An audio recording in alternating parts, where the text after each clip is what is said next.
Alright,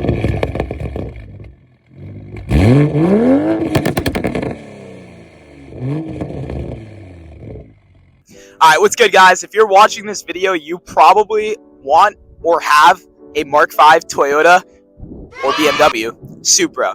So I decided, let me make a video of the top 5 things I hate about this car. Now look, I love this car and I don't actually hate anything about it, but these are going to be the top 5 things that annoy me the most about buying a Toyota Supra.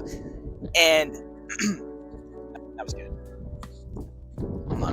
I'm not going to mention anything aftermarket I've done in the car. I'll make a few honorable mentions of some things, but the actual top 5 list is just going to be everything that is wrong with the car stock, rather than, you know, the issues you have when you put lips and wings on and stuff.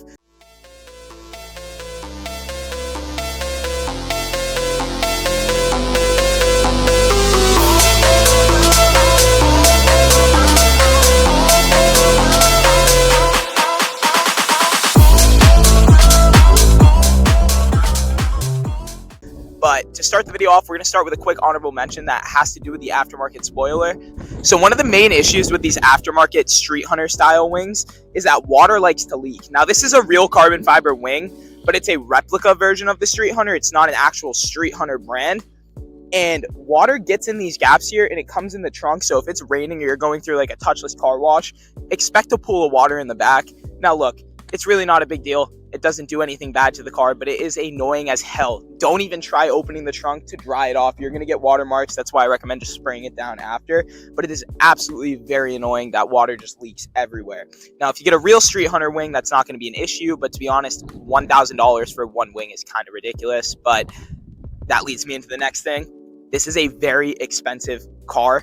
Now, I say that in the aspect of, yeah, I only picked this up for 50 grand, but the aftermarket support for it, if you plan on building your Supra, parts are ridiculous. Like the hood I want for a carbon fiber hood, it's $2,500. Now, I have a WRX, and if I want that same carbon fiber hood for my WRX, it'll only be about $1,000. So the prices of aftermarket pieces on this car can get really pricey. So keep that in mind if you plan on building a Supra. Now, enough with the aftermarket talking. I'm going to get into the 5 things I don't like about this car from factory. Starting off strong with the number 1 thing I hate from factory is the fake vents that are literally everywhere. Now, when I tell you they're everywhere, these vents are fake, the vents on the hood are fake, the vents on the doors are fake, and they are so obviously fake. It is literally just a cover. I mean, come look at the hood real quick. They literally just don't even try to hide it. It is a straight plastic cover, and a lot of people don't like it. I don't either. That is why with aftermarket support, like a carbon fiber hood and maybe a front bumper, they come with fully functional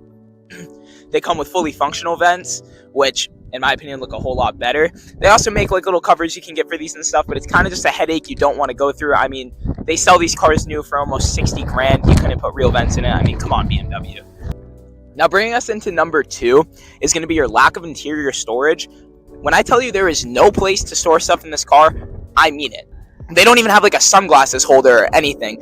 But let's hop in the inside. I'll show you guys kind of the storage that's in there. So now we're sitting on the inside, and basically the only storage you have is this slot right here, but it's not even a storage. That's actually a wireless charger, which I'm going to mention right now. The wireless charger in this car absolutely sucks, and your phone constantly slides. So it literally charges like 2% an hour.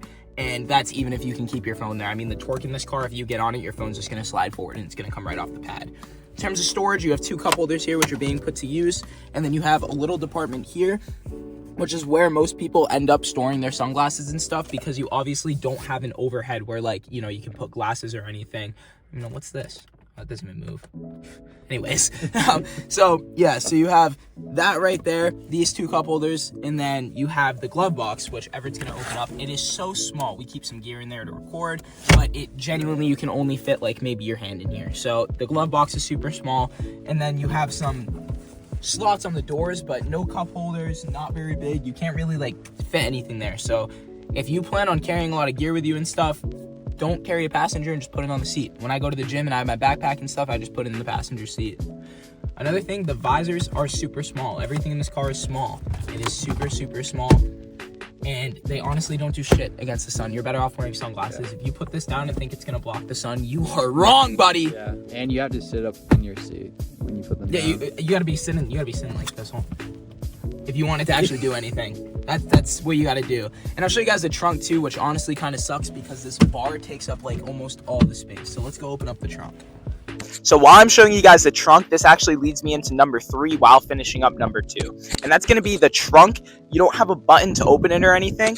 You have to use either the button on the key fob right here, where you can open your trunk and it pops open, or you have to use this little button right here to open the trunk. So if you're carrying a lot of groceries and stuff, you have something in your hands, don't expect to just walk over there and open the trunk. You either have to use the key or the door, so it's really annoying to open it. So we open the trunk here, and I'll show you guys the space. It's a decent amount. I have some towels there to wipe off my car after I go to the car wash, but you can't really fit anything too like tall. You can only fit, you know, maybe a few bags of groceries, and that's it. So honestly, it's not horrible. The wing, it weighs it down, and sometimes it just falls down. But that's with the aftermarket wing, so be careful. Another issue with the aftermarket wing. You can fit a few bags of groceries if you're just going to the grocery store to make, like, you know, a quick run, or maybe you live alone. Just fell. You guys could probably get away with your grocery shopping in this car, so it's not horrible. Like, in terms of back storage, just don't expect to fit anything big. Like, I couldn't imagine fitting like band equipment or anything. You have toilet paper, water, and then a few, and some bags. I mean, it has some room, but like... So you can probably fit like, you know, a water case right there, maybe a thing of paper towels, and then a few groceries on the side. It's not horrible if you just have to run to, you know, Walmart or the grocery store, fit a few things, and that's pretty much it with the storage. There's not much room. This is actually a smaller car than a lot of people think. If you've only seen these in videos or on pictures, it looks a little bigger than it is, but I promise when you see one, you know, in real life, it's like Miata sized almost. Like, it's pretty small. All right, so for number 4, we're back in the inside. I'm actually going to mention the entire infotainment system. So, welcome, Daddy, of course. You can set your name. It's for the passenger princess. So, there's a few things about the actual screen and infotainment system I don't like. Number 1 is the fact that it is BMW iDrive. A lot of even BMW owners don't like iDrive. I know they had stopped using it now. It is better than everything being completely touchless, like in the G series, you know, BMWs. I hate the entire touchless thing, but the screen, as you can see, it's literally just BMW iDrive from, you know, your 2017 to 2021 BMWs. It's not the worst thing. You have CarPlay right here, wireless Apple CarPlay, but I will say, oh, Siri activated. But I will say sometimes when it's sunny out, this is very, very dim, and sometimes you actually can't see it if you have sun coming in from the windshield. It is hard to see, so if you have your GPS up or something, good luck, buddy, because sometimes you won't see. So the screen, it's very dark. I wish they made it brighter. I don't know what kind of issue that is, but it's an issue in all the Supras. I don't know if it was the same thing in the, you know, older BMW M cars, but I don't mind the infotainment system now that I learned it, but when I first got this car, it was very overwhelming to me. But if you go to My Vehicle, you have all your settings right here, and it's really not the worst thing. I just don't like it. I feel like they could have put a better infotainment system in there, maybe even thrown in a Toyota one, but again, the car is basically entirely BMW. I mean, even the shifter. So when you get this car, be prepared for the BMW comments. It's real. A lot of annoying ass kids will tell you, hey, nice BMW. So it happens. Nice BMW. But to be honest, nothing can beat that. Through Jay-Z. And number 5, to wrap this up, of the main things I hate about this car is going to be visibility. These pillars get in your way all the time. Sometimes when I'm trying to turn left somewhere, if he's sitting here and then I have that, I literally can't see the other side of the road. And the rear visibility sucks. It's even worse with the wing, but if you look through the mirror, I can't, like, you know, I can only see basically split through my windshield, which is really small. But again, that's because this car, it has insane body lines, it's curvy, and it looks like a mini supercar. So when you take a car like this that looks so insane, obviously your visibility is not going to be great. And I promise when you drive it some more, you will get really used to it. But when I first went to go buy this and did the test drive, I was scared shit because I couldn't see anything.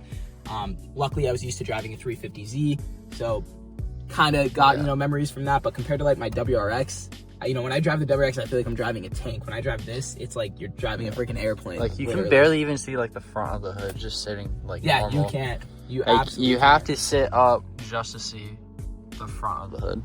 Yeah, so visibility is not great, but I think everybody kind of knows that when they're buying any sports car, that visibility is going to be pretty awful. And we'll talk about a few more honorable mentions to wrap this video up, because I kind of sped through those 5 things I don't like. I've been waiting to make this video for a while. But a few more honorable mentions are going to be the speakers. Now, this is a 2021 premium, but they could have went Harman Kardon. They went JBL. They're not the worst things in the world, but they rattle. They could be a little louder. The bass Especially could be that heavy. one. This one is going to rattle all the time if you plan on putting an aftermarket downpipe and exhaust on. When the car, when you're pulling the car, this will rattle like crazy. I don't know why. Fake But, BMW noises. it's BMW. Also, another thing that sucks is the fake engine sound. The stock cars are going to have that. Mine is gone since I took out the downpipe. I put in the exhaust. I don't really have any fake engine sound anymore. But when these are stock and you have the windows up, you put it in sport mode, you can just hear it come through the speakers. It's like, so it kind of sucks. It's a lot better now. You want to do that again? But no, I'm not doing that again. But that's another BMW feature that they decided to put in here, which, I mean, I guess maybe it can give you more of an experience when you're driving the stock car, because they are pretty quiet stock. They really are. They're not a very loud car. Only when you're like at 5,000 RPM and it finally opens up. Why did you just shake the camera? I was shaking yours. Okay. That's pretty much going to wrap up this video. There's not a lot of stuff I actually hate about this car. I mean, this has been my dream car since I was 14 years old, and I'm not going to sit here and pick at it because I love it, and having this at 18 is such a blessing. I'm definitely going to end up making a video pretty soon about all the pros and why I love it. There's a lot more pros to talk about than cons.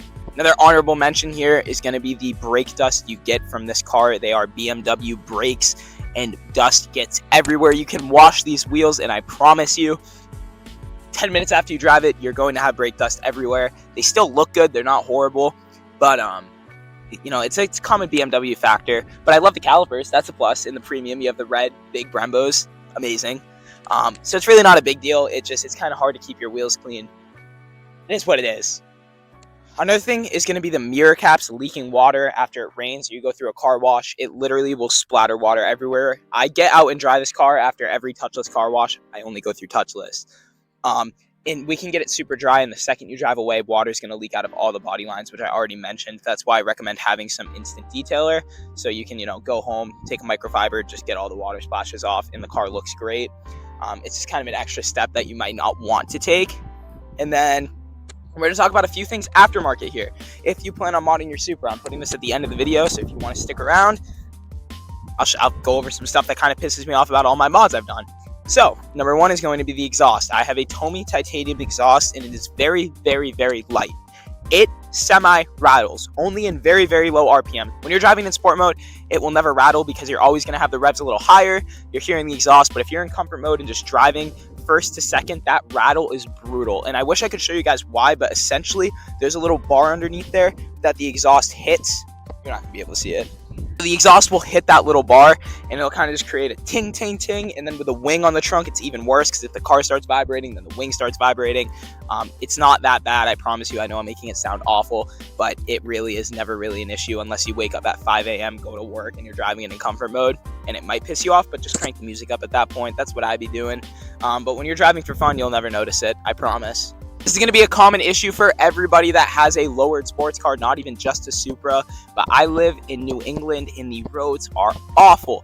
My car is lowered on H&R springs, and I have a carbon fiber aftermarket front lip, and I promise you, get a cheap lip, unless you're loaded, okay? If you're that guy, get an expensive one, but I've had this for not even a month, and it is already cracked, as you can see. That is because the roads here are awful. When you're on main roads trying to pull into parking lots that have steep uphills, sometimes you don't have time to take up the entire road and angle in, and you scrape sometimes. I've only scraped a few times. It just happens that the one time I did it was really, really bad.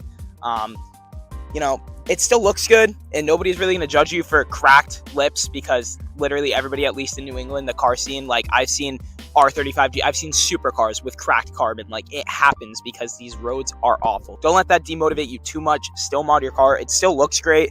Nobody's going to sit there and nitpick the crack. It looks awesome. Do your aftermarket mods. But if you just want to keep this car stock, there's really not a lot I can complain about. So that's going to be it for the honorable mentions. And yeah, no, let me redo that. And that's going to be it for them honorable mentions. What should I do? I'll just put that in. I'll just put it's